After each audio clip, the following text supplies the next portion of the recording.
नमस्कार दोस्तों, welcome to success power classes. दोस्तों, आज है 6 मई। आइए पढ़ते हैं आज के करंट अफेयर्स के कुछ महत्वपूर्ण क्वेश्चन। क्वेश्चन नंबर 1 है आपका, विश्व अस्थमा दिवस मई के पहले किस दिन को मनाया जाता है? ऑप्शन है आपका सोमवार, मंगलवार, बुधवार, गुरुवार। दोस्तों, यदि आपको इसका आंसर पता है तो आप अपना आंसर कमेंट बॉक्स में दे सकते हैं। इस प्रश्न का सही उत्तर होगा ऑप्शन नंबर 2, मंगलवार। विश्व अस्थमा दिवस हर साल मई के पहले मंगलवार को मनाया जाता है। आइए पढ़ते हैं इसके बारे में। विश्व अस्थमा दिवस global incentive for asthma GINA की फुल फॉर्म क्या है? ग्लोबल इंसेंटिव फॉर अस्थमा द्वारा प्रतिवर्ष आयोजित किया जाने वाला एक कार्यक्रम है। किसके द्वारा किया जाता है आयोजित? GINA के द्वारा। कार्यक्रम विश्व भर में अस्थमा जागरूकता और देखभाल में सुधार करने के लिए आयोजित किया जाता है। यह दिन मई के पहले मंगलवार को मनाया जाता है। इस वर्ष यह 5 मई को मनाया गया है। अस्थमा एक चिरकालिक फेफड़ों की बीमारी है जो सांस लेने में कठिनाई का कारण बनती है। अस्थमा क्या है? एक फेफड़े की बीमारी है। नेक्स्ट क्वेश्चन आपका, मई 2020 में आर्मी ट्रेनिंग कमांड ARTRAC की कमान किसने संभाली है? ऑप्शन है lieutenant general SK Srivastava. Option number 2, lieutenant general Saranjit Singh.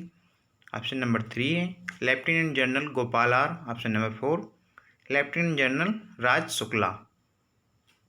दोस्तों, इस प्रश्न का सही उत्तर हो जाएगा option number 4, lieutenant general Raj Shukla. आइए पढ़ते हैं इनके बारे में। लेफ्टिनेंट जनरल राज शुक्ला ने आर्मी ट्रेनिंग कमांड ARTRAC की कमान संभाली है। जनरल शुक्ला को दिसंबर 1982 में रेजिमेंट ऑफ आर्टिलरी में नियुक्त किया गया था। उन्होंने पूर्वी डेजर्ट थिएटर में एक medium regiment counter insurgency operation में एक इन्फेंट्री ब्रिगेड, कश्मीर में LOC के पास एक इन्फेंट्री डिवीजन और पश्चिमी सीमाओं के साथ एक कोर की कमान संभाली। नेक्स्ट क्वेश्चन है आपका, मई 2020 में किस राज्य ने राज्य के हॉटस्पॉट क्षेत्रों में रहने वालों के लिए आरोग्य सेतु ऐप डाउनलोड करना अनिवार्य कर दिया है? ऑप्शन है उत्तर प्रदेश, पंजाब, मध्य प्रदेश, बिहार। दोस्तों, इस प्रश्न का सही उत्तर होगा ऑप्शन नंबर 1, उत्तर प्रदेश। उत्तर प्रदेश सरकार ने हॉटस्पॉट क्षेत्रों में रहने वाले लोगों के लिए आरोग्य सेतु ऐप डाउनलोड करना अनिवार्य कर दिया है। आइए पढ़ते हैं इसके बारे में। उत्तर प्रदेश सरकार ने राज्य सरकार ने कार्यालय खोलने और औद्योगिक क्षेत्रों में काम फिर से शुरू करने के बारे में दिशा निर्देश जारी किए हैं। उत्तर प्रदेश में कुल सकारात्मक मामलों की संख्या 1838 तक पहुंच गई है। हॉटस्पॉट क्षेत्रों और नियंत्रण क्षेत्रों में निगरानी प्रबंधन के लिए विशेष निर्देश जारी किए हैं। आइए पढ़ते हैं इसके बारे में, उत्तर प्रदेश के बारे में। उत्तर प्रदेश का राजकीय पशु बारहसिंगा है। राजकीय पक्षी सारस-क्रेन है।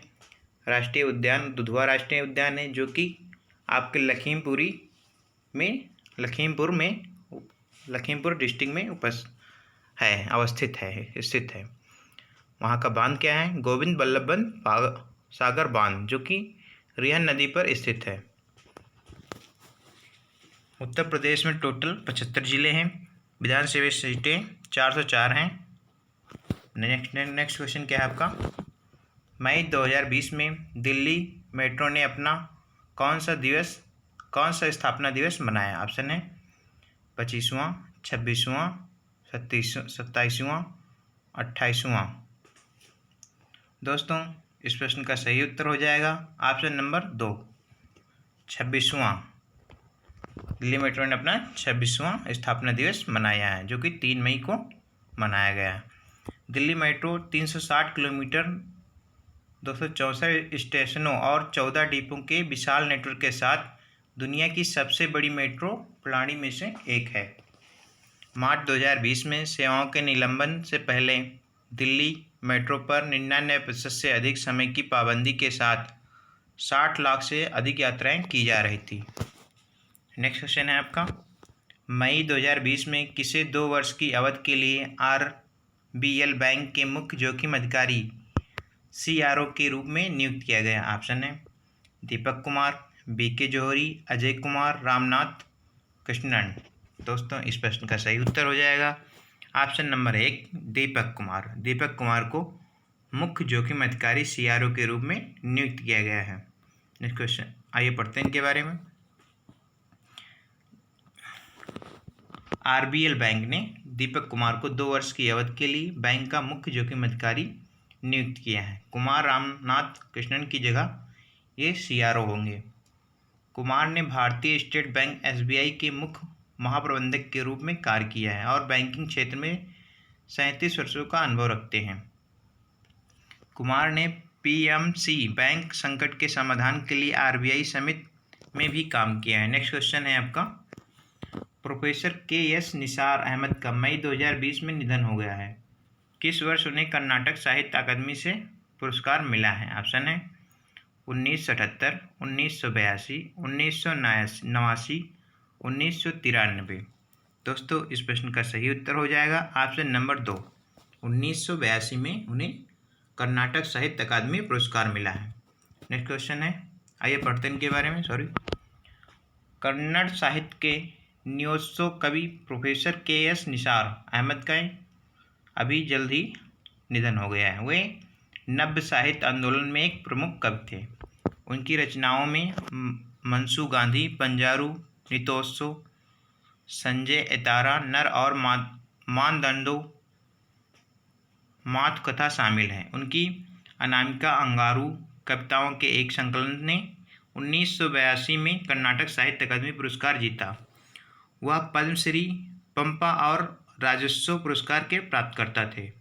नेक्स्ट क्वेश्चन है, भारतीय अक्षय ऊर्जा विकास एजेंसी IREDA के नए सीएमडी के रूप में नियुक्ति के लिए किसने नियुक्ति समिति की सहमति प्राप्त की है? ऑप्शन है अजय भूषण पांडे, प्रदीप कुमार दास, राजेश रंजन, सुनील अरोड़ा। दोस्तों यदि आपको इसका आंसर पता है तो आप अपना आंसर कमेंट बॉक्स में दे सकते हैं। दोस्तों इस प्रश्न का सही उत्तर हो जाएगा ऑप्शन नंबर 2 प्रदीप कुमार दास। आइए पढ़ते हैं इसके बारे में। कैबिनेट की नियुक्ति ACC ने प्रदीप कुमार दास को भारतीय अक्षय ऊर्जा विकास एजेंसी IREDA के नए CMD के रूप में नियुक्त करने के लिए अपनी सहमति प्रदान की है। प्रदीप कुमार दास वर्तमान में भारत पर्यटन विकास निगम लिमिटेड ITDC के निदेशक वित्त का पद संभाल रहे हैं। दास को 5 वर्ष की अवधि के लिए नियुक्त किया गया है। नेक्स्ट क्वेश्चन है आपका, RBI ने निम्नलिखित सहकारी बैंकों में से किसका लाइसेंस रद्द कर दिया है जिसका कारोबार अप्रैल 2020 में बंद हो गया है? ऑप्शन है Amarnath cooperative bank limited, CKP cooperative bank limited, Bavla Nagrik Sahakari bank limited, Jagrut cooperative bank limited. दोस्तों इस प्रश्न का सही उत्तर हो जाएगा option number 2, CKP cooperative bank limited का लाइसेंस RBI ने रद्द कर दिया है। ये पढ़ते हैं इसके बारे में। RBI ने मुंबई स्थित CKP कोऑपरेटिव बैंक लिमिटेड का लाइसेंस रद्द कर दिया। बैंक की वित्तीय स्थिति खराब होने के कारण CKP कोऑपरेटिव बैंक का लाइसेंस 30 अप्रैल 2020 से कारोबारी बंदी से रद्द कर दिया गया। CKP सहकारी बैंक लिमिटेड अपनी वित्तीय अस्थिरता के कारण अपने वर्तमान और भविष्य के जमाकर्ताओं को भुगतान करने की स्थिति में नहीं था। आइए पढ़ते हैं नेक्स्ट क्वेश्चन। मई 2020 में नई दिल्ली में सरकार ई-मार्केट प्लस GEM पोर्टल पर सरस संग्रह का शुभारंभ किसने किया? ऑप्शन है शिवराज सिंह चौहान, धर्मेंद्र प्रधान, थावरचंद गहलोत, नरेंद्र सिंह तोमर। दोस्तों इस प्रश्न का सही उत्तर हो जाएगा ऑप्शन नंबर 4 नरेंद्र सिंह तोमर, जो कि हमारे ग्रामीण विकास मंत्री हैं। उन्होंने ये पोर्टल संग्रह शुभारंभ किया है। यह ग्रामीण स्वयं सहायता समूहों द्वारा बनाए गए दैनिक उपयोगिता उत्पादों को प्रदर्शित करता है। इसका उद्देश्य केंद्र और राज्य सरकार के खरीदारों के लिए ग्रामीण क्षेत्रों में बाजार उपलब्ध कराना है।